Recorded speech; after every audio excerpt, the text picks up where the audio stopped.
everyone, Ironclad Cobra here, and welcome to another Retroid Pocket Nova video. Now, after spending a couple of hours with this handheld, I should tell you guys this is the best pocketable handheld I've ever had.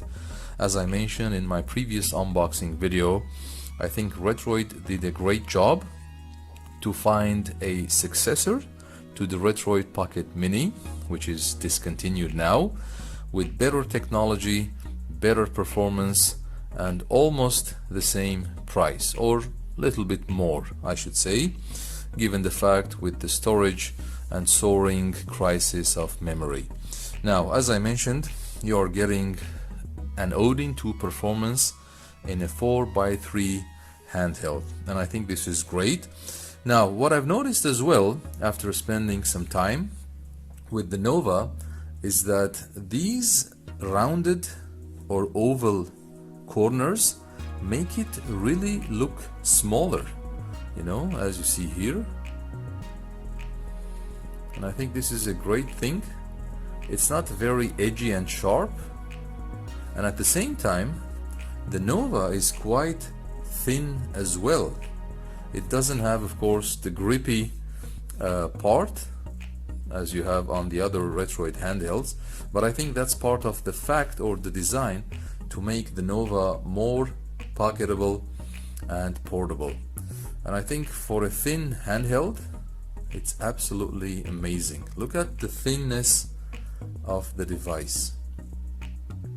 Beautiful. I think Retroid nailed it. And by far, as I mentioned, this is the best 4x3 aspect ratio pocketable device that you can have, and of course it has the best price to performance ratio. Talking about price, I probably didn't mention in my unboxing video that this is almost the same price as the Retroid Pocket 6, which is a bit bigger display, 5.5 inch, and a bit bigger battery, 6000 milliamp. And I think the RP6 is the best price to performance when it comes to 16:9 aspect ratio devices. And I think the Nova is the best 4x3 aspect ratio devices. Now, the 8 gigs of RAM I think would be enough for you if you are just planning to play up to PlayStation 2, GameCube, Switch, Wii emulation. You would need the extra 4 gigs of RAM as the 12 gigs of RAM if you are planning to do, you know, streaming, you know, Steam games or AAA games on your device. But I think the 8 gigs of RAM would be enough if your main objective is just emulation up to PS2, GameCube, Wii, and Switch. And I think this is a monster. This is a powerhouse when it comes to PS2 gameplay. I think today I'll share with you some PS2 gameplay as well, just to give you an idea of how well the chipset handles those games. And of course, it's worth mentioning that another great thing that Retroid has done with the design of the Nova, they actually stayed away or didn't have the all glass front, you know, as you have on the as they have on their latest devices, as the RP5, you know, RP6, or even the Retroid Pocket Mini. So this is back to the roots. It's quite retro feel now. You have the plastic shell. It doesn't have that premium glass cover. I think it gives it's more of a retro look, and that's also a good thing that Retroid went back to their roots as they used to have on the Retroid Pocket 2 handhelds. Now, some of you might mention that this all black colorway might have or smudgy fingerprint. I don't think so. I normally don't have moist or greasy fingers, so I never had any fingerprint issues on my handheld. I've been playing on it for many hours, and as you see, it doesn't have any fingerprint traces on it. But of course, that's probably more of a personal thing. And of course, with the old ordinary color shells, you wouldn't have the RGB lighting issue. Some people mentioned on Facebook and Discord that with the clear shells, the RGB lighting is a bit problematic. And I think in that case, just go with the regular shell compared to getting a translucent or clear shell, in case you care about RGB lighting. So overall, as I mentioned, I had great gaming experience on this pocketable handheld. And the 8 gigs of RAM, as I mentioned, it's priced at $230 US, same price as the RP6. And the 12 gigs of RAM is priced at $280 US, exactly same price as the RP6. So if you're looking for a smaller pocketable 4x3 device, this is the best device you can have on the market now for its competitive price, great build quality, controls, beautiful OLED display, battery life, and performance. So now let me just turn on the device. You will be greeted with the beautiful retro Nova interface.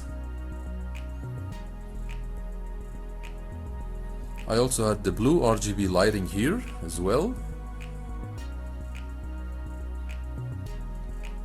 So this is the interface, as you see.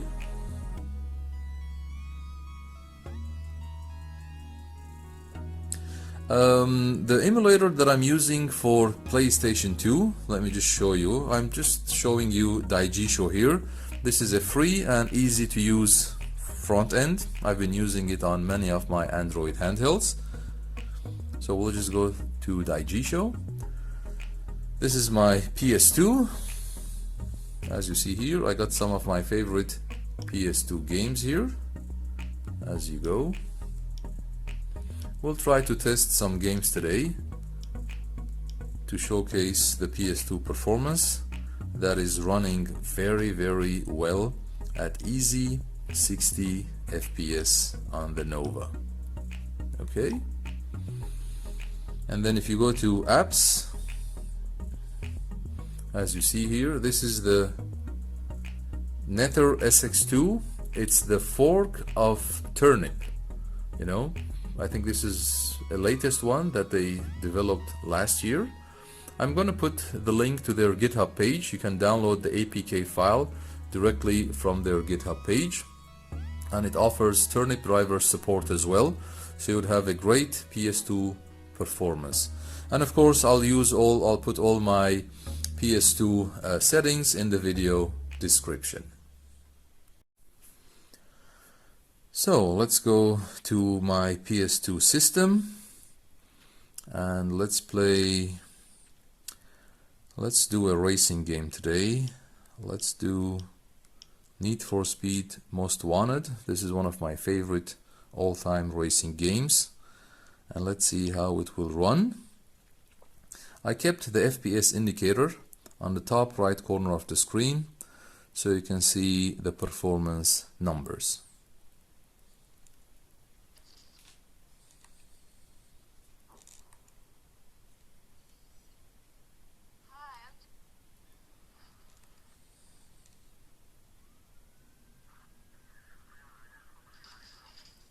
The color saturation is beautiful on the OLED display as well.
I think it's running easy 60 FPS as you see.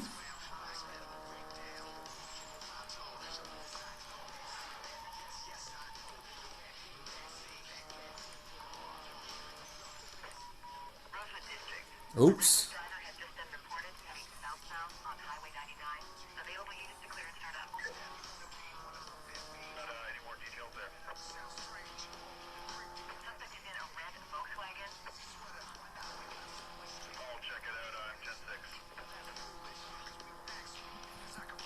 Let's go. Hey.